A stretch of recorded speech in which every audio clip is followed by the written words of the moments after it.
To begin with, I would like to invite Dr. Beulah Christie, Head and Consultant, Institute for Vision Rehabilitation, to welcome the participants. Thank you, Aishwarya. Good evening, everyone.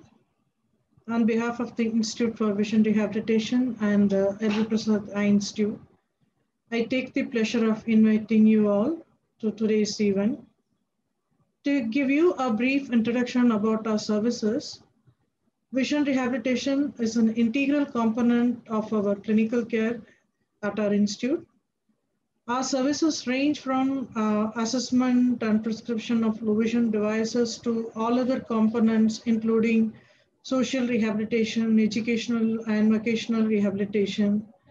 So we try to enhance their capacity to the highest possible level of functional abilities. Our services are not limited to the Hyderabad campus alone. We are also reaching out to people in other rural community area where they cannot access the services. They're like by community-based rehabilitation approach, we are reaching them. We established our services in this institute in the year 1992. From then to now, we have successfully rehabilitated over 2 lakh individuals with low vision and blindness. And over 50,000 of children were served by us. And from that, like about 1/3 of them are being, children having other additional developmental issues. About the event today, on employment for people with visual impairment, if I look back, the history, how it is all started. So from our own track record, we find about 50 to 60% of individuals with vision loss are belonging to the working age group. That is mainly starting from 19 years to 45 years. So this is a big group, nearly more than half of the population whom we attend in our center every day. So of which about 30% are in serious need of employment to support themselves as well as their families. So it's in the year 2011, we made our first attempt at job placement through one of our programs, computer training, assistive technology training for the visually impaired, which is supported by our partner organization, Tech Mahindra Foundation. So our goal through this partnership is to impart computer literacy to our clients to enhance their opportunities for employment. Basically, this is a 3-month structured training program wherein about 20 students are enrolled each batch. And the curriculum includes use in computer and knowledge of different assistive software, beginning with keyboard manipulation up to the Microsoft package, Word, Excel, and then web access. Everything is included in that. Also, as a part of this course, the students are imparted spoken English and soft skills training. And we also have vigorous training on other plus curricular activities such as braille, mobility, personal grooming, money identification. This is very important if they have to be placed in the job sector. They need to be absolutely independent in all aspects. So far we have completed 37 batches of training and training over 800 students mastering their computer literacy. So the measurable achievement of this program is about 60% of them are independent in using the computer skills for the educational purpose, and the remaining are using it for their other purposes, employment and for the personal uses. So in terms of employment, till now, over 500 individuals, they are placed, they are observed in different levels, including IT, banking sectors. So some of our successful placements include positions such as accessibility tester, probationary officer, senior assistant, junior assistant, and then content writer, and then event coordinator, IT instructors, and many more. So the current pandemic has turned life critical for everyone, and especially for this vulnerable group of our clients. So my humble request to this forum here is to all the participants, to all the employers here, see employment opportunities for the visually impaired. This is indeed very critical, important at this moment. So kindly, come forward to give them an opportunity. From our past experience, I can tell you, like, you need not go by the, disability level, not by sympathy, but then, be empathetic and then give them an opportunity to help them prove themselves so that they can live an independent and dignified life. So once again, I welcome you all to this forum. Thank you, Aishwarya.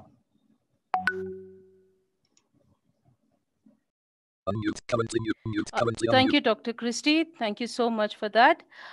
We will now begin the presentation.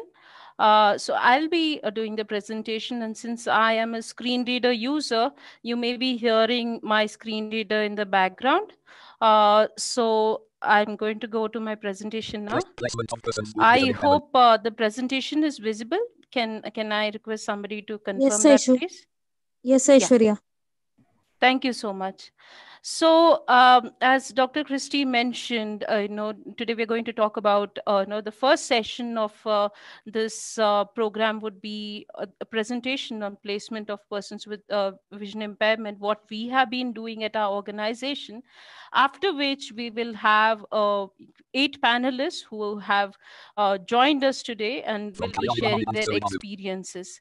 And so employment is the ultimate goal of rehabilitation. So, I mean, when somebody goes to a rehabilitation center for availing services, may it be, right from a child who's going to a school, getting his education done, and then when they go for their higher studies, the final goal is to attain employment and be independent. There's nothing like being independent, being self-reliant, and not being able to depend on somebody.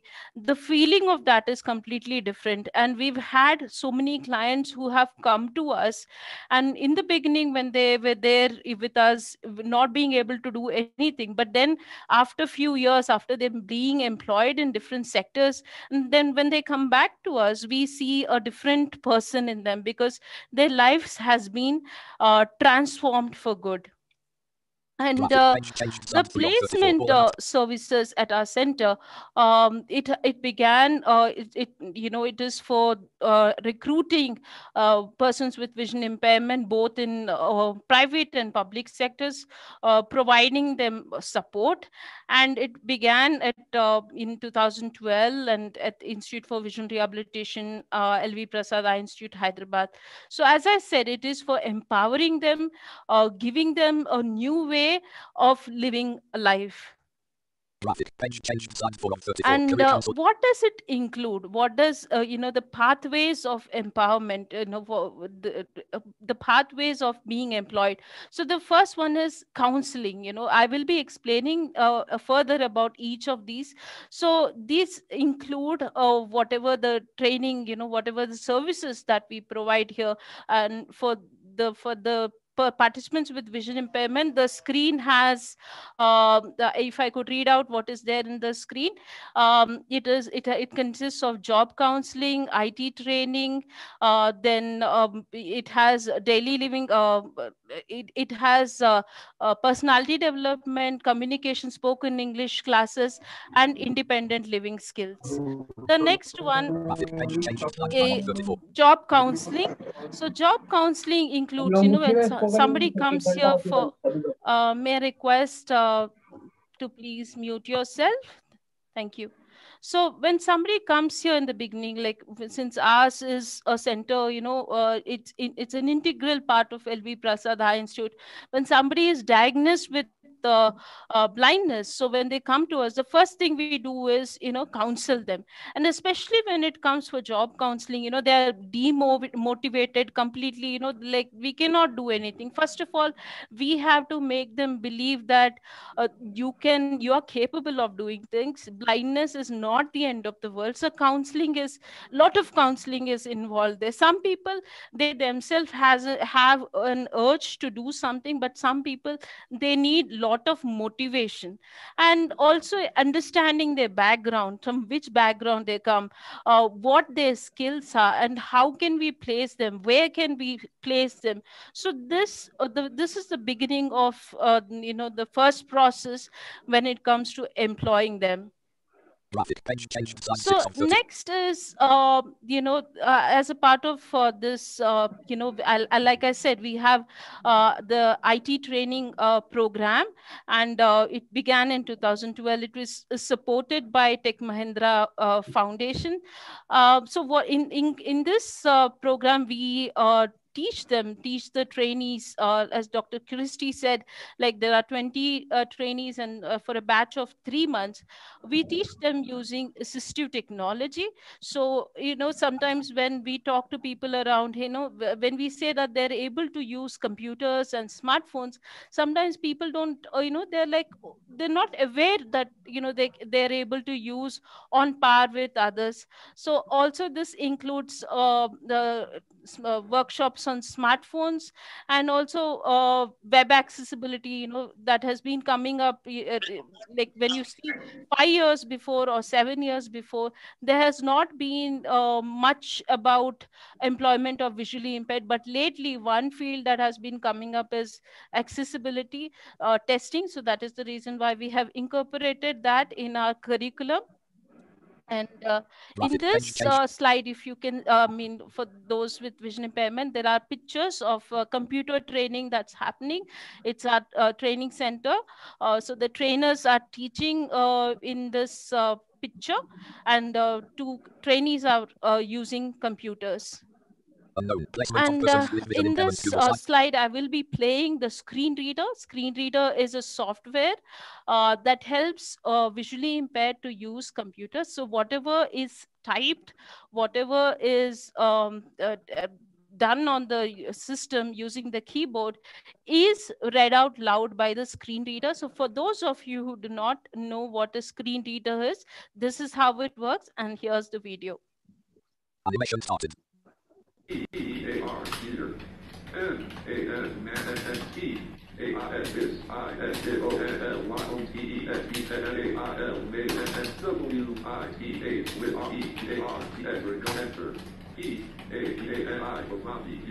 So Animation that start. was my colleague Pavani, who was typing, and she's one of our panelists today. So this software is used by those with complete blindness. I mean, they're not able to see the screen at all. So this is the same software that I'm using now to present on this Google Sheets. So this reads out everything to you. And there are in the later slides, I'll be discussing on what all the topics, what all things can be accessed using this screen reader. In my Page next changed slide slide, now. we have a magnified image of the desktop. In this, the icons are enlarged. So this is for those with low vision. So they have softwares like Magic and internal magnification, Zoom. So it magnifies the screen so that people are able to see what is, those with low vision are able to see what is on the screen and perform their tasks with ease. And in this Graphic. one, the next slide, we have a list of applications that can be accessed. Like I mentioned the basic applications, MS Office applications, and iWork, and maybe internet. Like if I want to browse, if I want to do online shopping, if I want to, because given the pandemic, everything has become online. And trust me, even people with visually impaired have been active on this, maybe Amazon shopping, maybe Swiggy, Zomato. They've been using these sites, and coming to emails, browsing, sending emails. So these are the things that they can use. And nowadays, like I'm using this virtual platform, so things like Zoom, Google Meet are all accessible using the screen reader as well as the screen magnifier. Unknown. Placement The of persons with additional training that we provide for being job ready is the communication skills, spoken English and personality development, because we believe that we have to, when we are providing a training, we have to make them completely in a way that they're completely job ready. No, besides the ID training, when it comes to, because when you go to corporate companies, they look at the way you communicate. They want to know how well you can write, they want to know how well you can report. So keeping all this in mind, we have included a spoken English and personality development classes. So in this, we have in the personality development classes, we include mock interviews. Then we have also we have preparing their resumes, and and also some field visits where we take them to an interviewer to get an experience of how it feels to be interviewed. And in addition to this, unknown. we Placement also of have some collaborative training that we have been doing with organizations that work towards the empowerment of persons with disabilities. So the first one graphic we page have changed here slide is 13 of 34. Vision Aid. Under them, in association with them, we have been training our clients on using Python. Then corporate skills. Python is, of course, all the technical people must be knowing it. And corporate skills development training is what all you require to be in a corporate company, right from communication skills, reporting, everything is included in this. And of course, some people prefer getting into government jobs. Then may I request you to please mute yourself. देखो for OUM 7702631 Can the technical team 637. unmute them, please? From IR LVPEI to everyone. Requesting Abdul Hamid to mute the mic alert. Yeah. Thank you. So the government job training is for those who are interested in government jobs like banking, Group A, Group B, UPSC. These are the different types of jobs that they may be interested in. So this provides that kind of training. And later on, we have Graphic page changed slide. Youth for Jobs in Hyderabad. They also provide government job training for our Hyderabad campus, whereas Vision Aid provides the government job training for Vizag and Vijayawada campuses. Then moving Unknown. ahead, the government job, many people prefer, the reason why they prefer government job is because it's there is reservation of 4% for persons with disabilities, means they have to give. But whereas the scenario is not the same when it comes to the public sector. So that is the reason when, yeah, any day, anybody would say the government jobs are more secure, and they're more open to taking you. They have facilities for those with disabilities. That is the reason why, if you see, many people with disabilities prefer government jobs. And coming to the different sectors, like you have Group A, Group B, different levels of government job, and C and D, both in the central and the state government. And the best thing about the government job is there's no discrimination when it comes to promotion. Everybody, they cannot be put aside because they're disabled. And jobs updation has been, it is a routine process to update the jobs, the backlog jobs that are available, and send notifications for people around so that they can apply for these backlog jobs that are meant for persons with disabilities. Graphic page changed slide 60. And coming to the private sector, now we'll discuss about three important things. Those are subsectors. What are the different types of sectors that we have in private companies? Then different companies that our clients have been placed. And last, the designation that they are currently in. Unknown. Placement So of persons with vision impairment. the subsectors, I'll just read through some of them for some participants to understand, like business processing and MNCs, then healthcare, IT sector, hospitality sector. These are some of the sectors. And when it Graphic page comes changed to slide 18 of 34. companies, we have Microsoft, Microsoft, Cisco. Then we have retail like a Big Bazaar, and later on in the next page Placement of we persons with have vision impairment. Google Sites document. many Unknown. other like Placement of persons with vision Reliance impairment. Google Fresh, Sites. and these are the companies where they are currently placed. Even Dialogue in the Dark and places like that.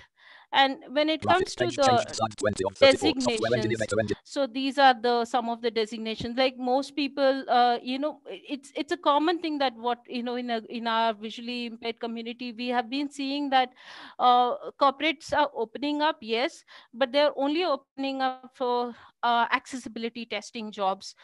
So we when it comes to the other areas, like, okay, we want to see them, why are they not in the leading the marketing field, why are they not leading the management field? So we want to see a culture where it is, without any hesitation, we want to see the day when without any hesitation the employers would take in these people, of course based on their qualification and ability.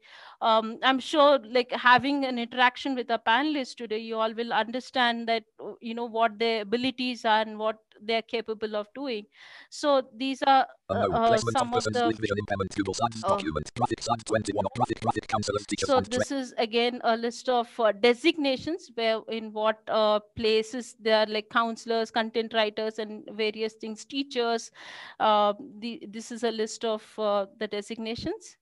graphic page changed. Slide 22 of Minute. 34. Inability to do paperwork. And coming now that we have discussed the sectors and companies and designations, let us now focus on what are the misconceptions. When we have approached different corporates for jobs, there are some misconceptions that is already there, and let us discuss. The first thing is the mindset. And I would like to mention something out of my own experience. Before working for LVPEI Institute, I began my work here in 2013, and I wanted to get into content writing. And I had approached many companies saying that, see, I'm visually impaired, but I want to get into this. But they were not, willing.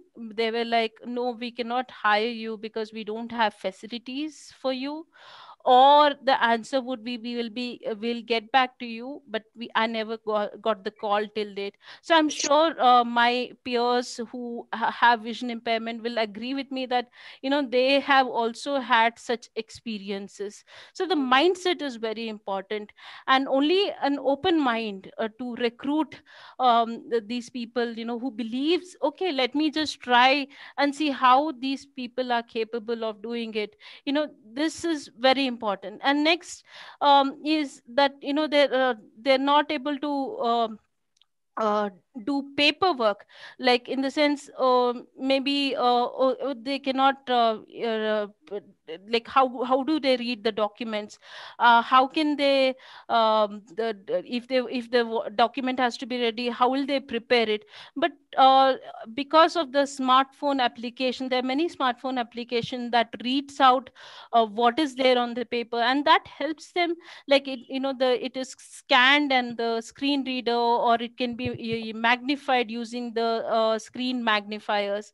And another misconception is that how will they use computers, and maybe they may not be able to use computers, maybe they'll not be able to use smartphones. But my previous discussion, my talk has showed that they're capable enough to use computers and smartphones. Then moving around. So moving around, how will they move around? This is such a big office, this is such a big company. It's difficult to move around, but trust me, once they get used to moving around, once they know their orientation of where is what, it is easy. Like example, my colleagues and I, we are in LV Prasad Eye Institute. We have a 6-floored building, and we easily, using the cane, we easily move around indoors. windows. And not only that, when it comes to moving around outdoors, like I have known people who have taken like two buses, city buses, not now, but when things were fine, they would take two buses and travel almost like 30-35 kilometers every day. So that's how independent care can be. And thanks to services like Uber and Ola, once you book the destination, you reach the once you book the cab, you reach the destination. And things are changing slowly, but it's taking time, and things are gradually changing. And another one is, it's a very interesting thing, when it comes to interacting. I have spoken to some of the people in that I have known, and their point of view is, how do we talk to them? I mean, can I use words like, hey, see, hey, watch out, but I think it's more of interacting, getting to know the person. Like, if supposing, if sometimes people play guess games. Hey, they'll hold the hand and they'll say, guess who am I? But I think that is not fair, because it's difficult to identify someone just on their voice. And but you can ask the person if that's okay, or you can, it is, once you are there and once you're doing it, it is very easy to interact with somebody with vision impairment. And the last is, um, are they able to do task on par with the Clearly reminded sighted unnecessary on everyone. Shining on peers? I'm sure they're able to do, because I personally have seen many visually impaired who have been able to do tasks, and who have been able to manage so many things under them. And some I have seen are CEOs or companies, so that they are capable. It's just a matter of giving them a chance. And the graphic page next changed to slide 23. slide is about the barriers. Like I said earlier, like, the mindset is a barrier. So what happens? Okay, we are not giving you a job because I don't think you are visually impaired, so how can we give? So mindset is an important a big barrier, I would say. So when we have an open mindset, it's easy for somebody to take give a chance to someone. And next is, of course, the installation of these assistive softwares. So maybe the companies are not ready. Okay, we don't have this facility where we can install this computers, the assistive technology for you. But of course, there are facilities when the computers will have open source. Like, there are screen readers that can be paid, and there are screen readers that can be freely downloaded from the internet. So, and some have inbuilt options. Like example, if you go to your Windows 10 system, there is an inbuilt screen reader called Narrator, and that is quite good these days, and people are able to use that and access computers. Similarly, there's an inbuilt magnification that can be used. So it's only the matter of knowing, okay, these are the facilities that are available, and we can make use of it. So these are some of the and next is, like, how some softwares are not like, each company may have its own software or application where the information is stored. So those applications may not be accessible. So these may be the concerns of the employers. But after a discussion, after giving a thought about it, these are some barriers that can be overcome. And I'm sure organizations that have joined us here would agree with me that in the beginning there could have been barriers where the employers were not ready, but later on, after discussions, after experiencing what a visually impaired person is capable of, they would have certainly opened doors for employment. graphic And page changed to slide 24 of 34. this is employment resource hub. So we at the Institute for Vision Rehabilitation, we provide different like, in case if somebody wants information like on web, how do I make my page accessible? I want to make this page accessible. I want to learn more about how a person with visual impairment can work. Or I want to understand, like, we do follow-ups, like once we get them into a job, to make them understand the location, how everything is. Or even to the matter of letting the employees know how they'll be able to interact with vision impairment, those with vision impairment. It could be sighted guide technique. Like example, I'll give you an example. Like if a person is there in front of if a visually impaired person is there in front of you, instead of saying this side and that side, that could be changed to your left, to your right. That is so we can facilitate these things as an organization, that works towards the empowerment of visually impaired. And I would like to now Graphic page change size share some of about inspiring stories of some of our clients. In front of me, I have a picture of Mr. Anil Kumar Kompalli. He's a public prosecutor, Central Bureau of Investigation, Anti-Corruption Bureau. So he joined here. He came here when he was 11 years old, and this was way back in almost in 91 or something like that. So when he was here, we provided him all the facilities, right from education, audiobooks, the soft copy books, even independent living. So today, slowly, he has moved to that level. He did his LLB, and after that, he joined as a public prosecutor. And today, he takes so many seminars for us. He's a resource faculty. He takes so many seminars, like on topics like RPWD, Rights of Persons with Disabilities Act, and Copyright Act. So he's been our faculty. And in addition to that, he has helped our clients, when they needed some legal advice. So he has always been there to talk to them and help them in all the legal aspects. Then graphic next page is change a size picture 26 of of 34. B dot B. Vasant Kumar. So B. Vasant, he is in 2015, he came as an OPD patient, and in 2015 he was recruited in Reliance Fresh, and then he joined as a customer care associate. And his people appreciated his work so much that today he is a store supervisor. So that's about B. Vasant Kumar. And placement of moving persons with on, vision impairment. Google Sites B. document unknown. Banu Chandar. So he is, his education is, into IIT, and he wanted to get into some technical job, but he was having lot of issues.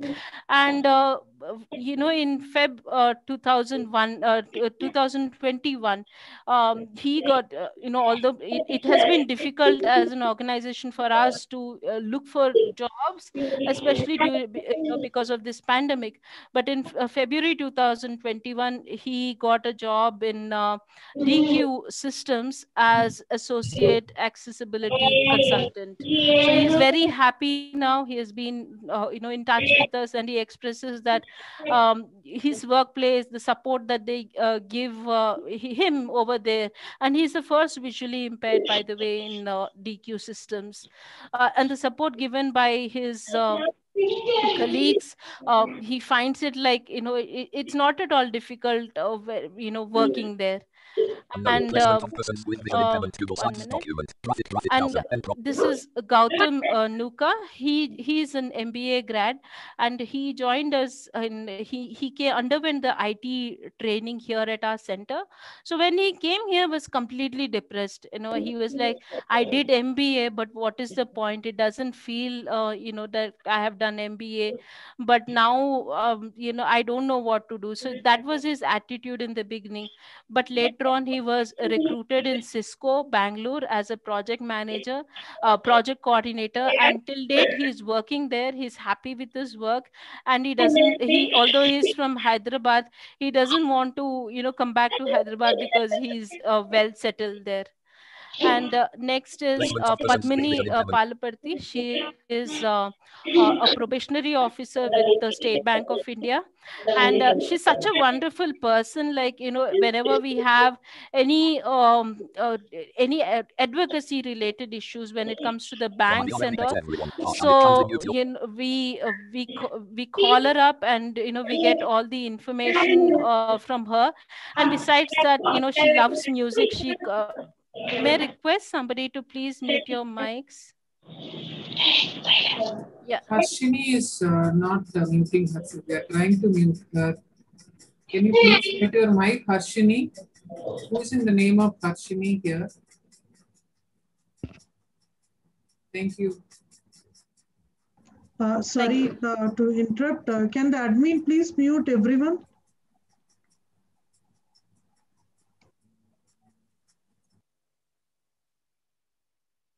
Go ahead, Aishwarya. Yes, ma'am. I forgot my. This is Gautam's page, right? This is Padmini. Okay, Padmini. Yes, sorry.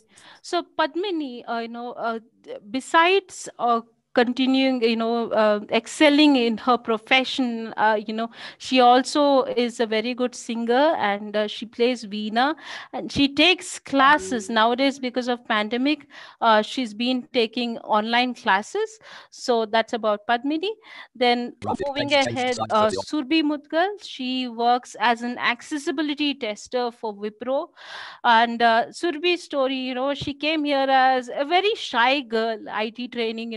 She joined. She was a trainee when I joined here as an employee, and she was very quiet and very shy girl. And to tell about her now, she is besides being an accessibility tester, she also has a crown of first runner up in Princess India pageant in 2016.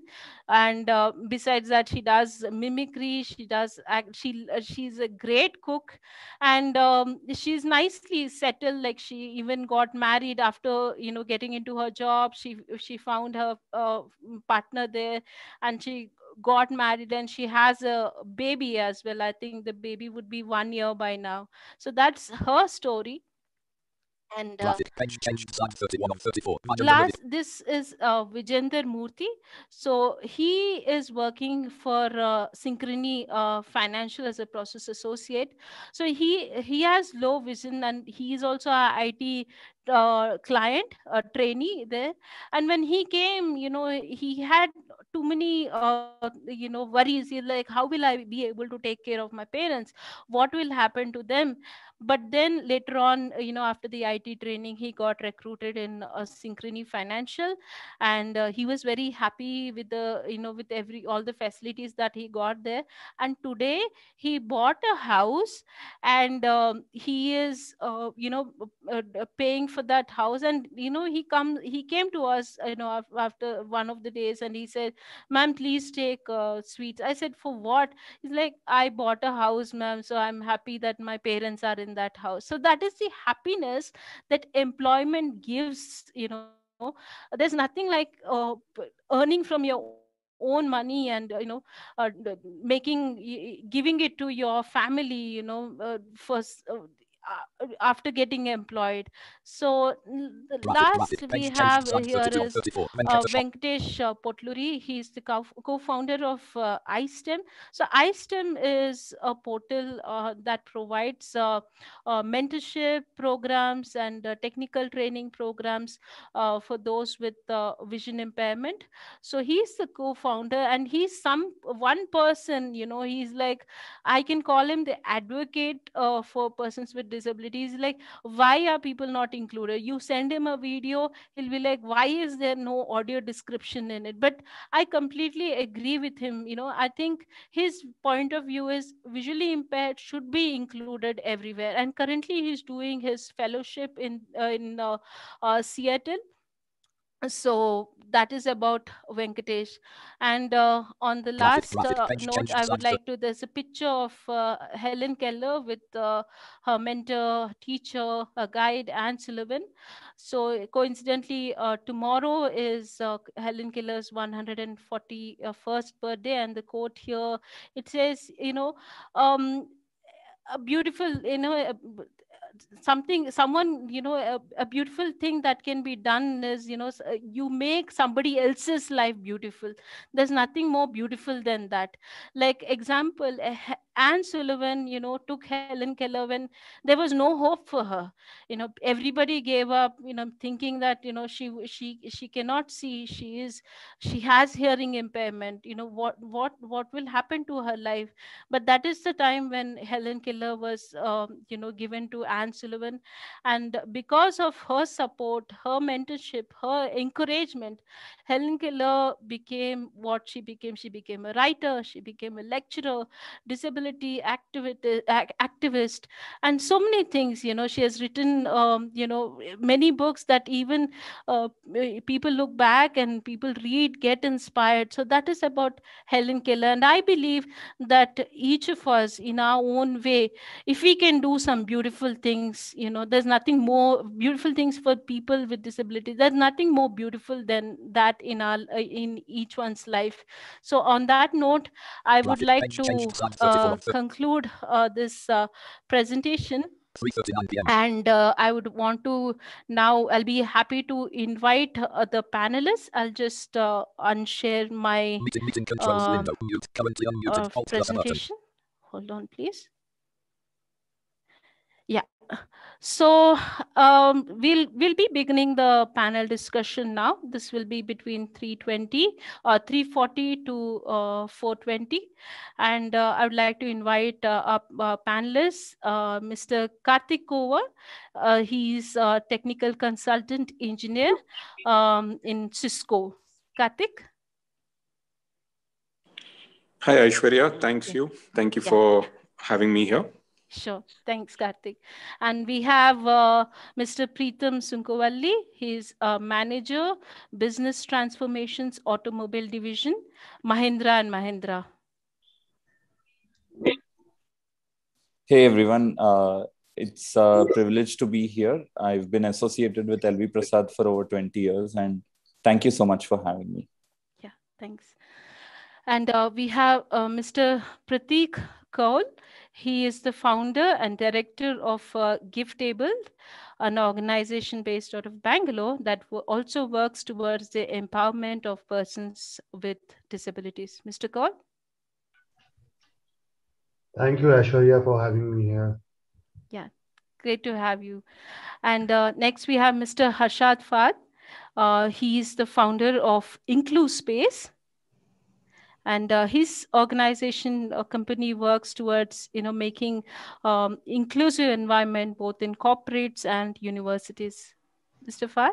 Hi, Aishwarya. Thank you for having me here. It's absolutely honored to be here on this panel. Yeah. Looking forward to this. Same here. And next we have Rebecca. Could you please tell me if Mr. Rajesh is here? Yes, Aishwarya, he's here. Yes, okay. And we have Mr. KVRST Rajesh. He's the HR lead, Reliance Fresh, Andhra Pradesh. Hi, Aishwarya. Good afternoon, and it is an immense pleasure to participate in the LV Prasad Institute program. Thank you so much. Thank you. And we have our internal faculty, Dr. Deva Jayaraman. She's a rehabilitation specialist. Thank you, Aishwarya. Thank you very much. Yeah. And yeah.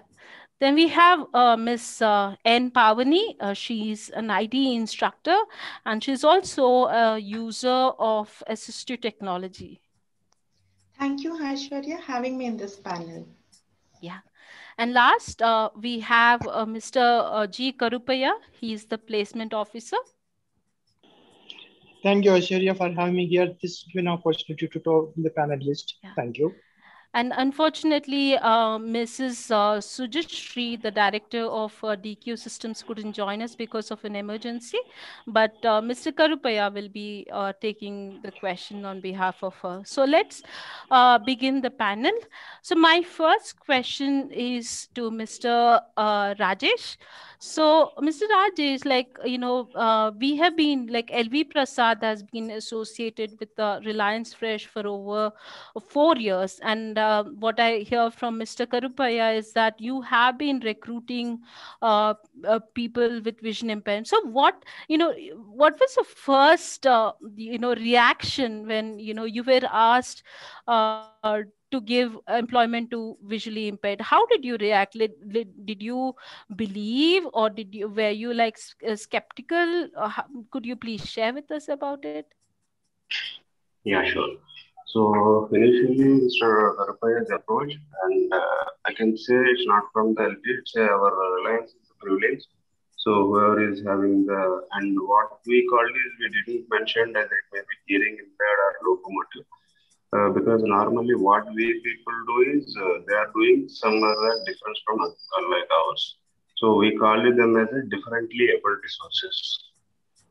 So in that way, company is given the rights to hire the more people who is having with a disability. It may be hearing and a locomotor, no problem. And initially we approached, and what we have observed is how these people are able to manage the customers. Because in retail, I take care of the grocery format across AP and Telangana initially, and now I moved to EP. So these people need to interact with the customers, and they need to explain the products and the price communication, everything. So fortunate or good thing is, maybe Mr. Vasant is our first recruited guy in Reliance from the LVPEI, and he's now I'm very happy to see him in supervisor role. So initially we struggled to convey to the managers because they need to accept as a reporting manager. But however, what we think is, we think about in the positive way only. So we didn't identify what their people are doesn't have. So what are they have, we need to identify, and we need to encourage those people, and what are the job requirement they have, and what are the potentials they have, and what is the commitment they have. So those positives only we'll consider, and not other than that. So initially we had one, and later we are done 1+1. So now we are in a different level. AP, we are currently having 70 people across the 40 stores. So that I can, as per the company norms we have had, and there is no challenges as per mine. That's amazing to know, Mr. Rajesh. I mean, it's important that as a company, when that initiative is taken to recruit these people, there's nothing like it. One more question I have to you, Mr. Rajesh, that, somebody is working in a supermarket. Did you have doubts, like, there'll be so many racks, so many shelves? How will they manage? How will they know which product? A packet of idli rava will be the same, a packet of Bombay rava will be the same. So I mean, how did you take that? I mean, what kind of modifications did you have to make to suit their needs? Yeah, it's a good question. But initially, as I said, it's based on the passion of the candidate only. So if the candidate is having the passion about the job and he requires a job, so obviously no need to try. And initially, so what we will do is, for the first 1 week, we'll guide them. So where are they exactly? Because we have some planogram program will be there and Reliance, like corporate supermarkets. So the same products will be placed at same place. So someone is changed, that's not possible. So initially what we will do is, we'll give the for one rack, or particular we call it as a base. So we'll give to 2 through 3 base only, and where is these people are comfortable. So when we are placing it to the job is, it's not a you are selected or nothing. So we are here to support those people. Support in the sense, not in the reject. So where is the requirement and how they are able to. So initially we need to get them in a week to 10 days time. So at the time, the where is the product and which name and which. So what type of training we have given. So that will be 100% will give the productivity. So there is no possibility of the variation of the products. Surely. Okay. A great approach, Mr. Rajesh. So, all these training and orientation, and most importantly, I think the patience, pays off well. And, I'm not surprised that Reliance Fresh has recruited so many people there. Thank you so much. And I will now move on to our other panelist, Mr. Karthik Kova. So, Mr. Karthik, could you tell us, like, you are a technical consultant engineer at Cisco. So could you tell us about your work, nature of work, like what you do and all, and also the different applications that you use on your system?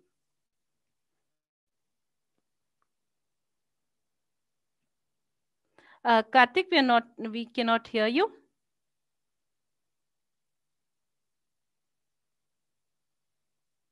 Hi, sorry, Aishwarya, I was speaking on mute for a minute. I didn't realize that I was speaking on a mute. Yeah, we can hear you now. Okay. So my journey here in Cisco, I started off with a project coordinator, and the roles and responsibilities were following up the cases which the engineers were given tasks towards the customers' issues and troubleshooting that. So we were the ones who were following up on behalf of the engineers.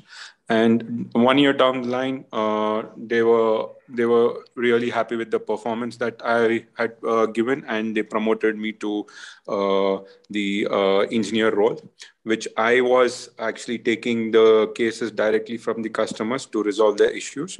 And the tools that I use is apart from certain accessibility tools that you have mentioned, Aishwarya, with the work I use the CLI PuTTY tool, which is the command line interface, which gives you access to the switches and routers, which are Cisco products. And you can make changes over the devices using that internal tool. And it also allows us to assign the IP addresses for certain servers and devices. And we also use this IP addressing management tool where we need to check where the IP is available and assign those IPs to the devices that has been requested. And I also create virtual servers in terms of requests from the customers when there is a high bandwidth on a particular URL. They wanted a virtual server where the traffic has been divided. And so especially, for example, during examination results, maybe 10th class results, a certain URL, there is a high bandwidth of users accessing that particular web page.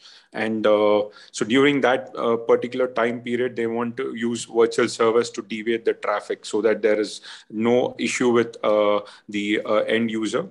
So that's where we come into picture. And we also delete that server when it is not required. So based on the customer's request, we also delete those virtual servers. So this is basically my work here in Cisco. Prior to Cisco, I also worked in various companies as a consultant in US also. I was into networking there too with the domain of F5 networks. There also I was pretty much doing the similar work, like creating of virtual servers and pool members. Based on the customer's request, we also troubleshoot their issues with high CPU and SNMP related issues. So this is pretty much as an overview that I was working as. Apart from the core work that I'm also into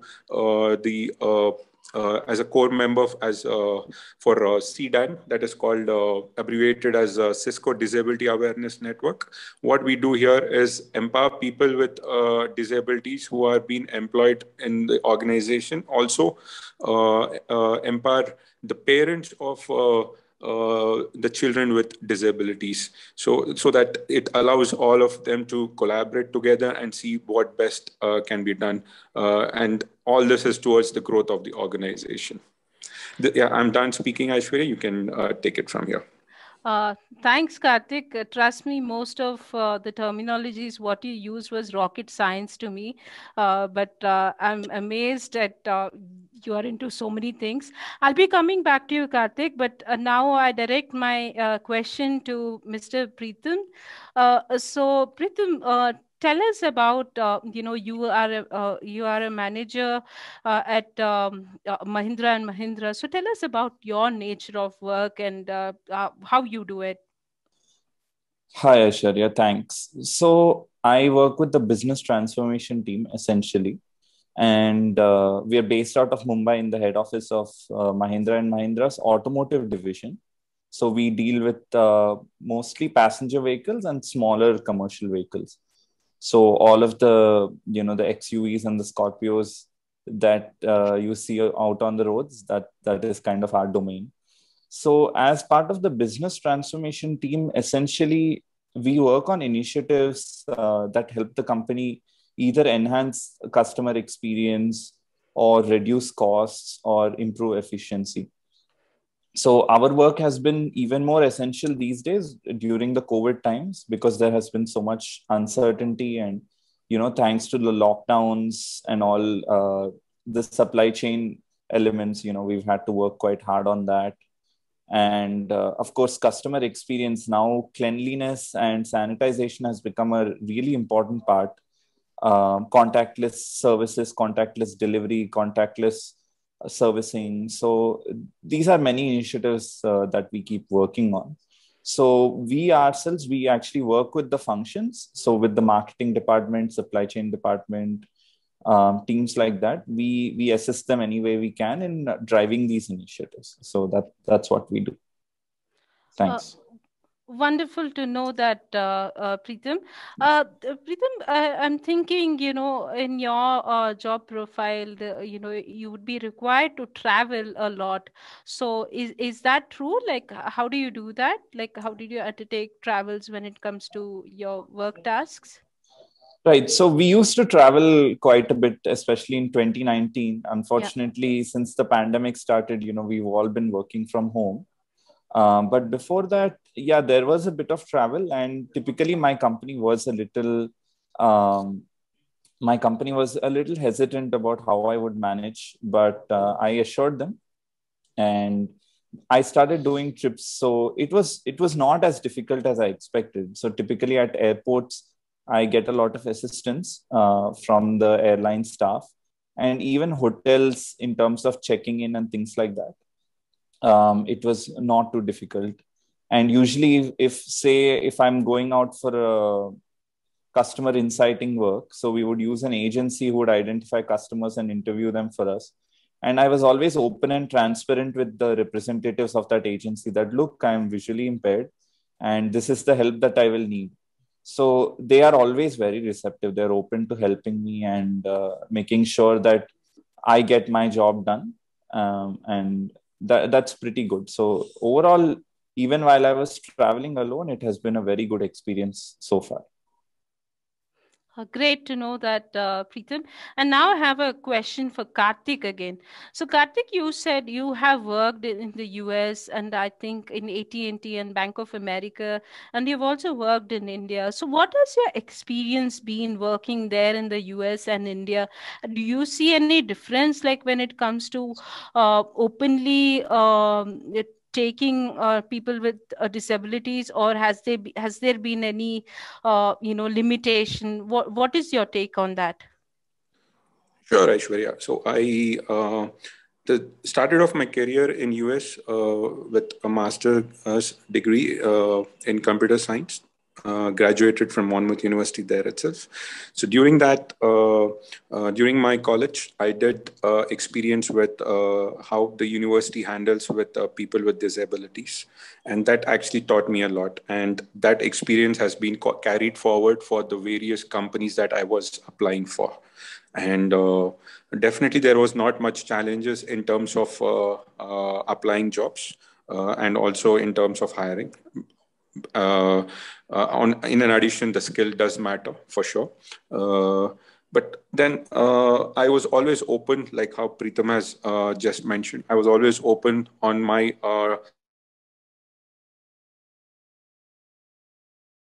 that I require, the special needs that I might require in order to work. And trust me, at that time, the JAWS software or the screen reader softwares were very new to them. And in fact, I was the almost one of the first ones who've been using those tools in order to do my day-to-day work. But due to non-extension of visa, so I had to come back to India. And trust me, it was a little hard for me initially. I didn't want to work at least for a year. I did not work. The reason is because I was striving hard to find the right job matching my skill set. But then, like I said, in Cisco, I started off my career as a project coordinator, which is almost like starting from the scratch for me, I was okay with it. But it was all a journey. It was like a roller coaster ride. From there, I have never looked back. And certain challenges initially before me joining to Cisco was very helpful in terms of hiring and in terms of the special needs that we required. They were always accommodable. But then prior to that, I did attend interviews in various companies. But then initially, I was skeptical about telling about my disability because I was not sure how they would receive it. But then in the final stage of interview, I had to say it because if they hire me, then they would definitely want to see if they are capable of setting up the special needs to me or not. But just because they weren't able to accommodate me, I think I was not included in certain organizations. But then, like I said, it was always a learning curve. I started off again from scratch after coming back to India. Thanks for that, Karthik. Thanks a lot for that. I mean, the difference there and here, and why it's so people are ready there, and here there's a hesitation, and I think that is the gap we are trying to fill here. Thank you so much. My next question is for Mr. Pratik Kaul. So, Mr. Kaul, like you are the founder and director of Giftable, and you have been into so many things when it comes to empowering people with disabilities, like let it be education or training or your workshops and even employment. What has been your main barrier, when you approach companies for jobs? What has been the barrier? Why aren't they open to hiring people with disabilities? Hi, good evening, everyone. So before I started off Giftable or co-founded Giftable, I was in corporate sector in tech space for almost 15 years. And there is, I guess, a level of balanced perspective which comes because of the different experience, mainstream experience, and then working in disability space. One thing which we all have to realize is performance or merit, will be key criteria for hiring, and of course, then later on in the career growth. The skills which you have, are you adaptable? Can you stretch yourself? Those are things which are uniform for everyone. Any fresher who wants to join, and later on as they become experienced. That being said, corporates also need to understand that unless they give a shot in engaging with people with disabilities meaningfully, beyond philanthropy, till then they will not realize the true potential of a person. In fact, the very reason why Giftable came into inception or was started off was my own dogmas almost a decade back. And one trigger led to another, and then realized that, okay, the focus was too much on disabilities and not on the abilities. But that being said, I guess both the sides, wherein when we are talking of candidates with disabilities, they need to realize that the world is becoming much more competitive. Skills, I would say, the new skills, whether it is tech, digital, and so on and so forth, will matter way more.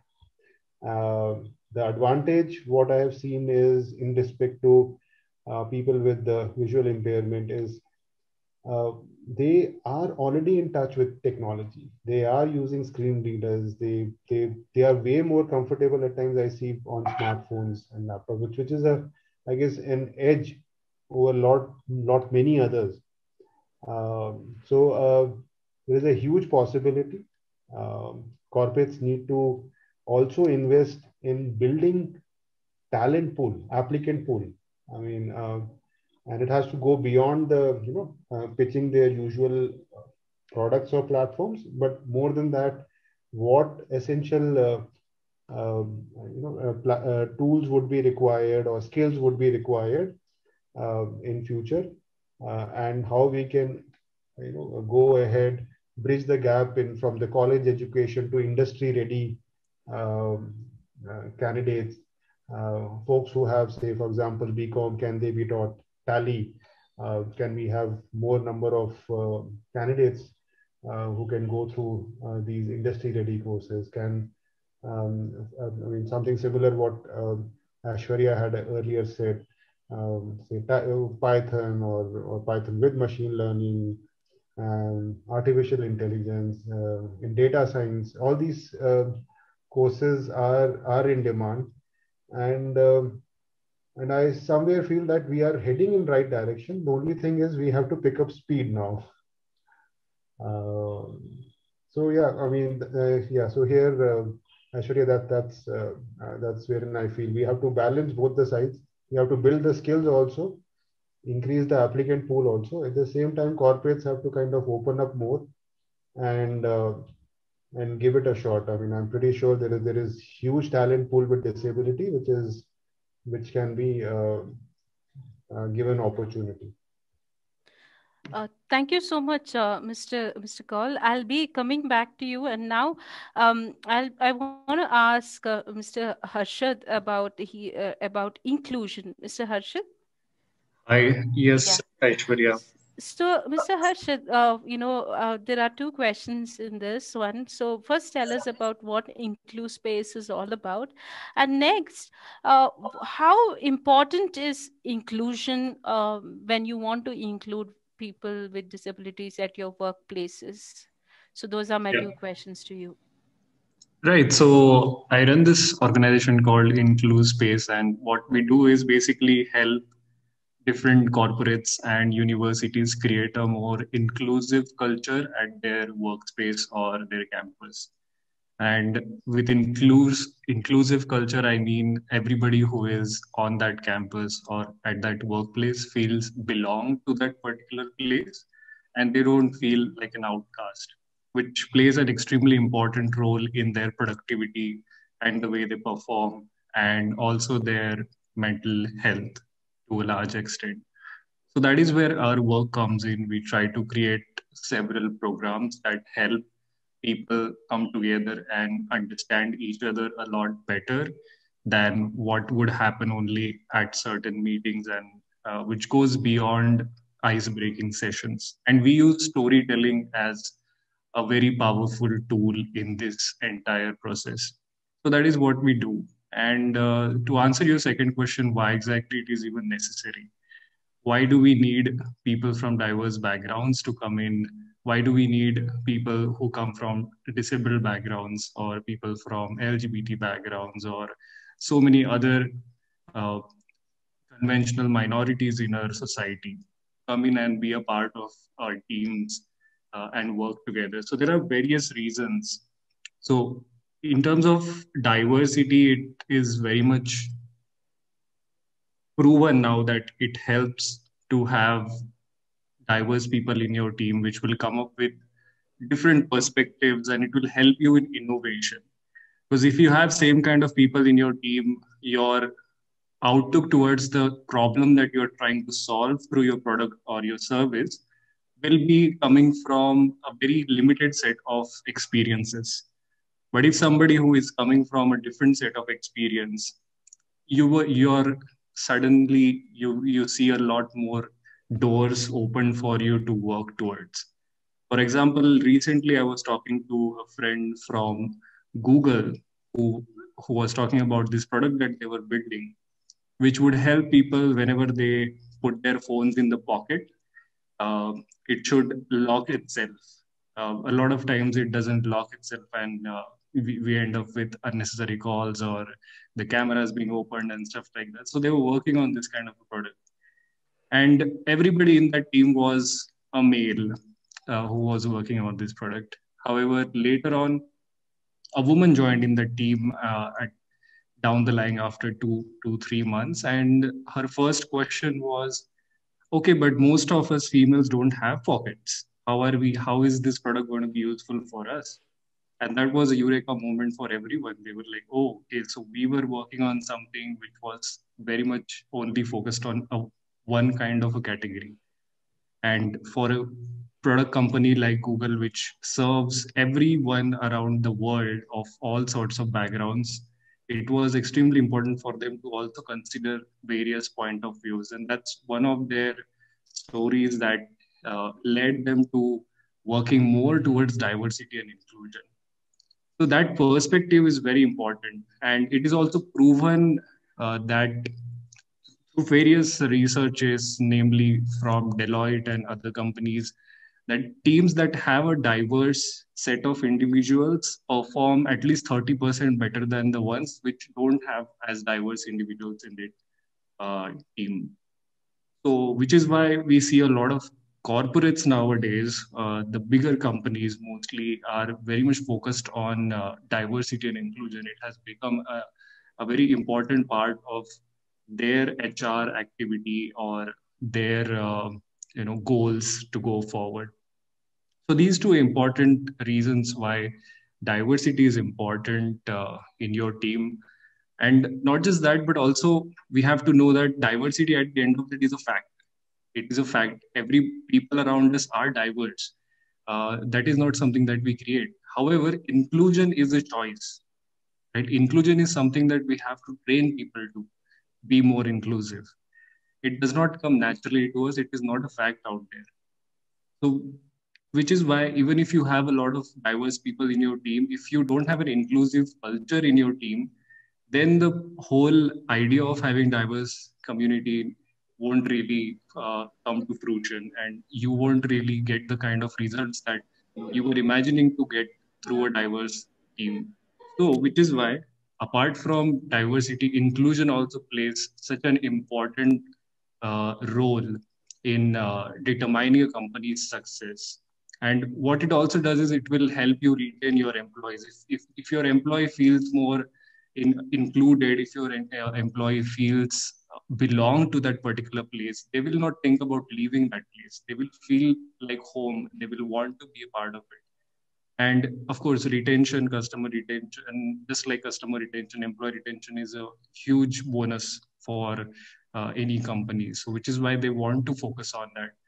And of course, once you, as I said in the beginning with that example of Google, people do come up with different viewpoints, and it helps you build your company, your product a lot better with different kind of people. And which is why through inclusive space, we are trying to help all these corporates build better inclusive teams.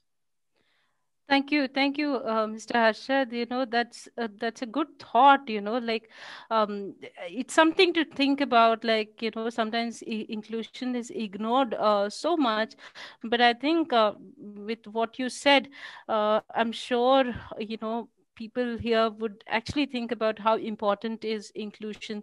Thanks a lot for that.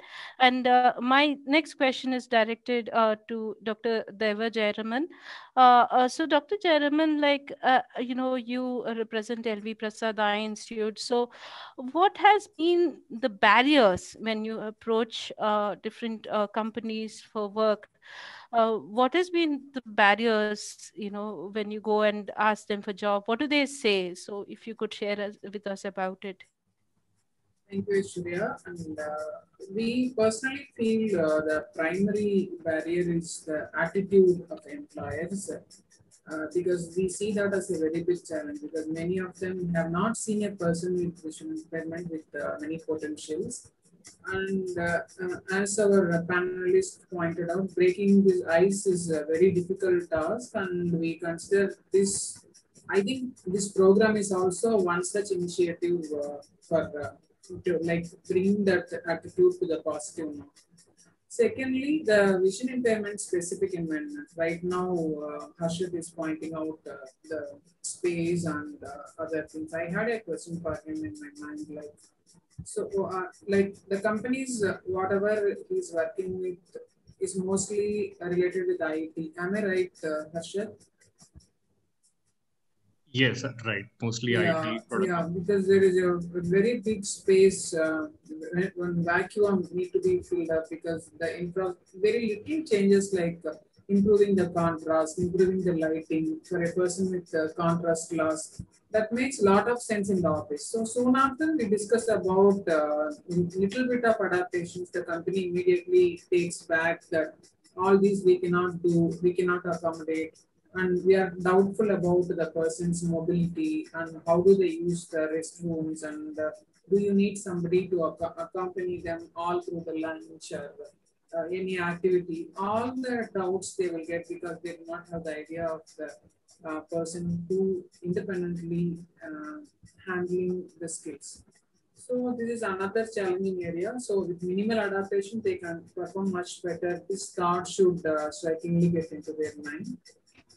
And the adding to all these, now the pandemic is the very big challenge for us because we feel very difficult to go around and approaching people in person because most of the companies are closed, and now half of the employees are being removed. So in this scenario, taking this forward, we are finding it very difficult. But in spite of that, we are trying our level best. There are some some employers are really sensible and are trying to accommodate us in a very special way. Essentially, these three things I really feel the challenges for us. And sometimes we get students from the cities and different parts of the country, from villages. So what they expect from us is to find a place for them, hostel facility and the food. So we coordinate with that also. Sometimes that becomes a real challenge for us to find place, especially at the time. Thank you, Dr. Jaraman. In fact, we one of the participants here is Mrs. Anita. She runs the Sai Netra hostel here in Hyderabad. And whenever we had the physical training for IT training, the candidates here, she is the one who would give them free accommodation in that hostel. So I think people like them should, should be out there more helping those with disabilities. And yes, the other barriers, being open minded, and those things should be worked on. And I'm sure, like you said, that this awareness program is one of the ways to reach out to them. Thank you so much. And my next question is for Miss N Pavani. She uses assistive technology, and she's originally from Odisha, and she currently resides in Hyderabad, and she's completely independent. And she will now tell us how assistive technology has not only helped the candidates who have come for IT training, but herself. So, Ms. Pavni? Thank you, Aishwarya. So if I say, can I hear you? Can you hear my voice, Aishwarya? Yes, yes, Pavni, we can. Yes, yes. So thank you. So basically, most of the people will think that being a visually impaired is not possible while using assistive technology. They can do their task independently. But I can say that with the help of assistive technology, we can do all our tasks independently as like a sighted users. Either to operate computers or to operate mobile phone and so on, and to walk around as well. If I say my personal experience, when I visited LVP at the first time, I don't know, I don't have any awareness that how a visually challenged can do their all tasks independently. So once I undergone training here, then later on I started doing my all tasks independently while using technology in my computers like screen readers, and also in my mobile also I will use a talkback screen reader. And not only that, apart from that, I will use mobile applications to read hard copy or soft copy, to identify currency. If I will travel anywhere, I will use cabs. And if I will, I'm in unknown place. At that time, I want to know where exactly I am. So to identify that location also, I will use some mobile application. So in this pandemic, not only with this technology, without technology also there are some challenges like last year for few days our online services has stopped. So at that time what I did, what skills I learned in, especially in mobility. So that skills really helped me a lot to walk around with the help of stick, and whatever needs and requirements I have, so I just fulfilled using that mobility skills. So those the students will come to me. For them also I will train the same assistive technology to them to make them more and more independent. Thanks a lot, Pavani. I'm sure you are an ambassador of independence and assistive technology. Thanks a lot for sharing your experience. And I'm sure many of our participants here would want to be independent like you. Thank you so much. My next question is to Mr. Karupaya, placement officer at LVPEI Institute.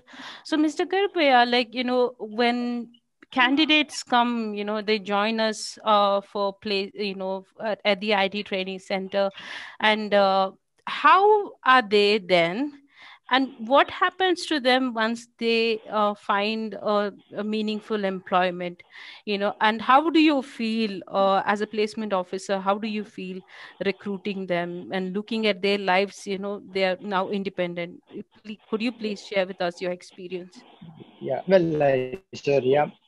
So when the students coming to institute for taking to check off their eye problem, our counselors tell them to go for rehabilitation center where the computer training is there.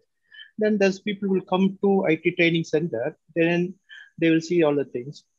While they coming to this institute, they will, because of the eye problem, they lost their interest, lost their life or the thing. They, some people came with a suicide mood also. So totally depressed, totally lost their interest in life. Like that, they came. Then used to counsel the people, used to motivate the people, and we used to give the training, computer training, and all sort of mobility training, personality development training, and the soft skill training, mobility training, all sort of training. We impart this to people. Once gets training, these people from that depressed mode, they'll come out a little bit better. Then, so after the training, so these people, some people looking for a job. If you get a job, their life will be enhanced in economically and socially. There's, we will look into this, how these people get a job.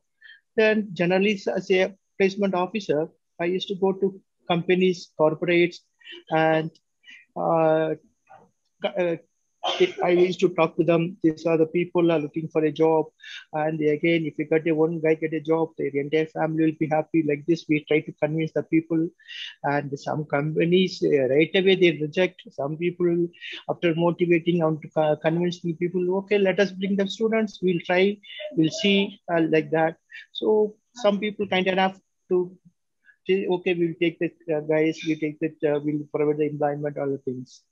So once they get into the job, so after getting the first salary, they will always in what you would say this they will play in the sky like that.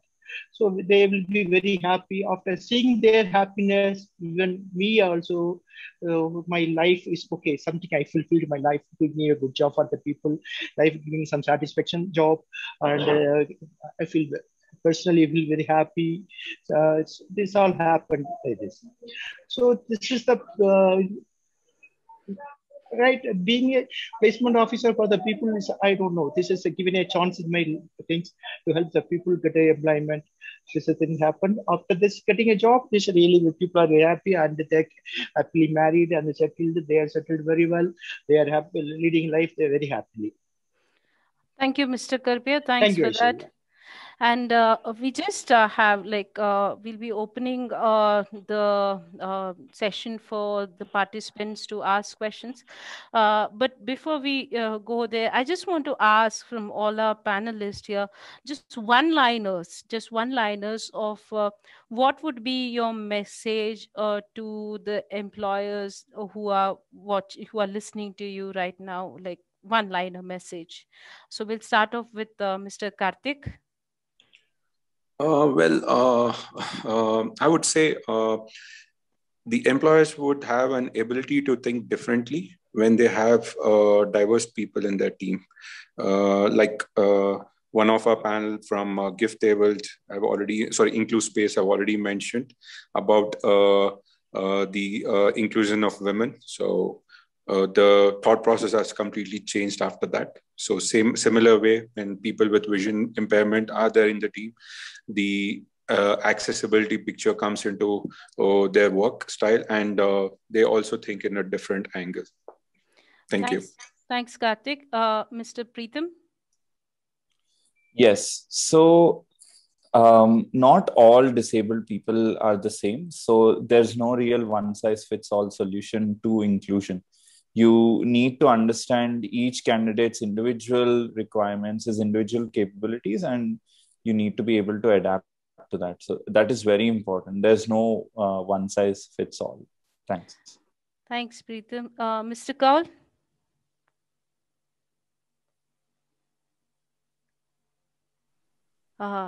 Is he on mute? We're not able to hear you, Mr. Kaul. Is it better now? Yeah, it is. It is. I mean, and the message which I will send to corporates is if you don't tap into talent pool with disability, then you are the one who is losing out. There is a huge business case and a huge opportunity here, and being not being inclusive is no longer a choice. Thank you for that. Mr. Harshit? Yeah, I would resonate with what Mr. Pratik Kaul has said.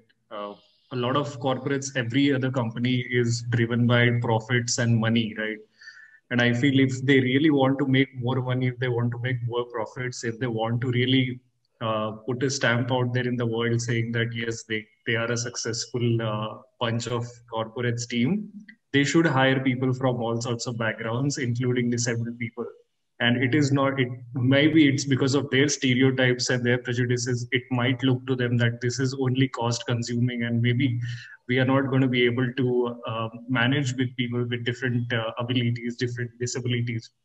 But once they go beyond that barrier of understanding their unique requirements, providing it, there is such a huge opportunity out there to make the most out of their talent and their experience. So yeah, if you want to make money, if there is really any employer over here who is going to be employing people, yeah, please, you have to look at hiring diverse people in your team. Yeah. Thank you, Mr. Harshit. Can somebody tell me if Mr. Rajesh is on the list? He said, yeah, madam, I am there. Yes, Mr. Rajesh, your message to the employers. Yeah, so because as a Reliance, we are already on the process and we have given the more importance to the inclusion and diversity. And as from my point of view as a organization, what are the opportunities currently we have in the organizations in the society? We need to download the candidates. And secondary, whoever is already employed in any organization, maybe software or any organization, so they need to conduct the training sessions to the visually impaired people, because what are the challenges they have initially faced and how they can overcome and now how they are. So these type of sessions will give the more mentally and physically they'll get more knowledge. Thank you so much. That was what our external panelists had to say. And I would now like to open the session for the panelists. If any employers are there among the panelists, please, you can ask away the question. You can just tell the name of the panelist and you can ask the question. This is for employers who are participating in this session.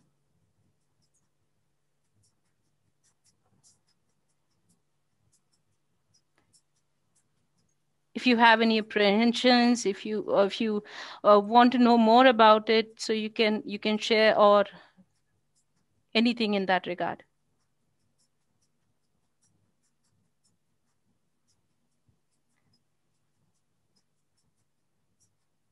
Yeah. Any staff members or any trainees, if you have your questions, you can direct it to the panelists.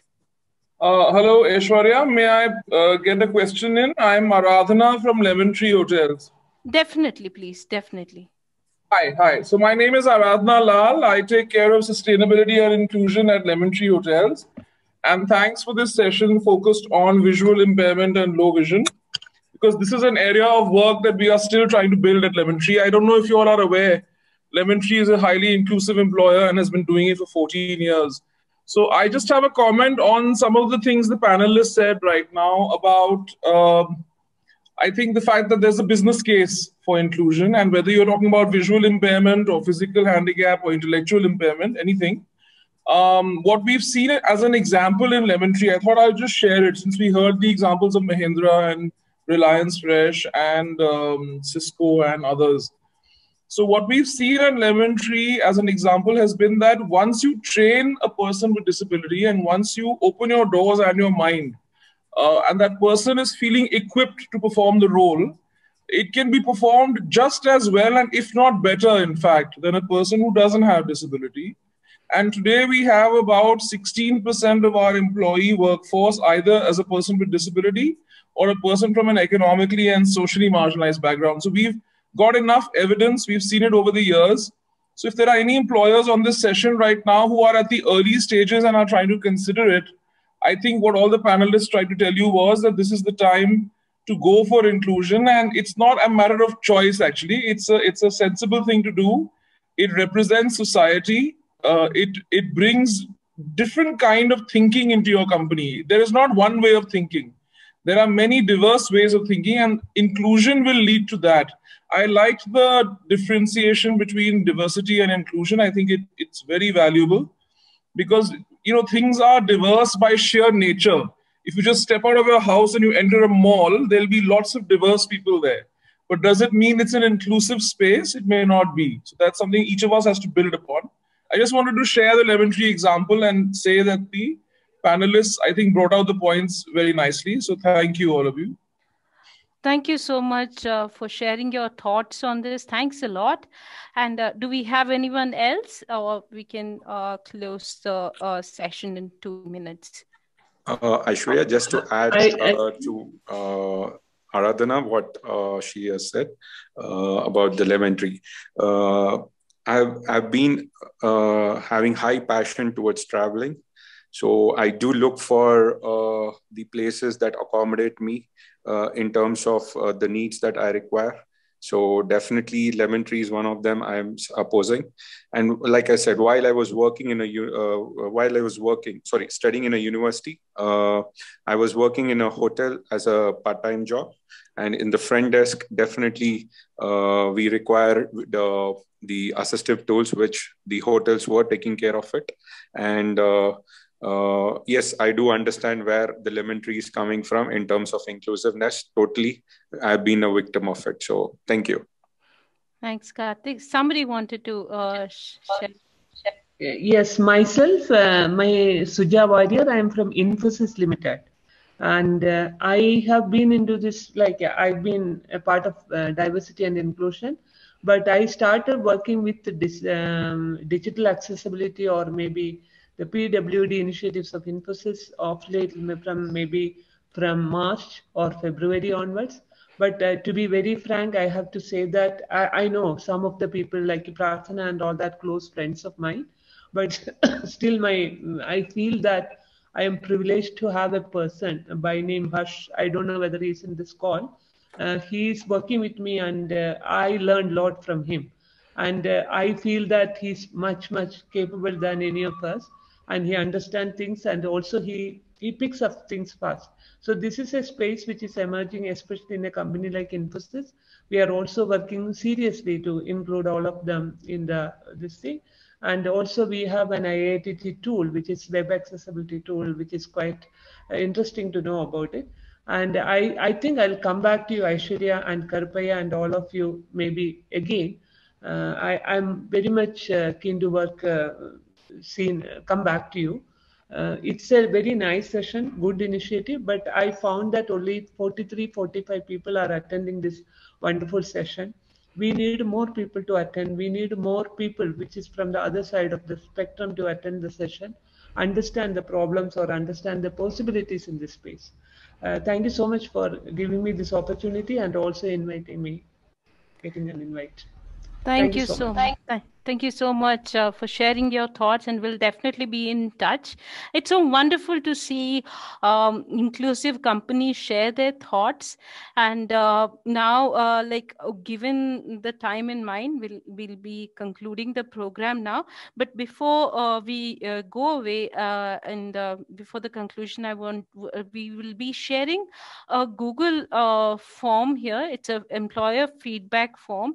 So all the participants, especially the employers, we would really appreciate if you could fill it for us. This is so that we can connect with you, we can understand your requirements, and also make you aware of certain things. So please do fill the awareness, the feedback form. It will be of a great use for us.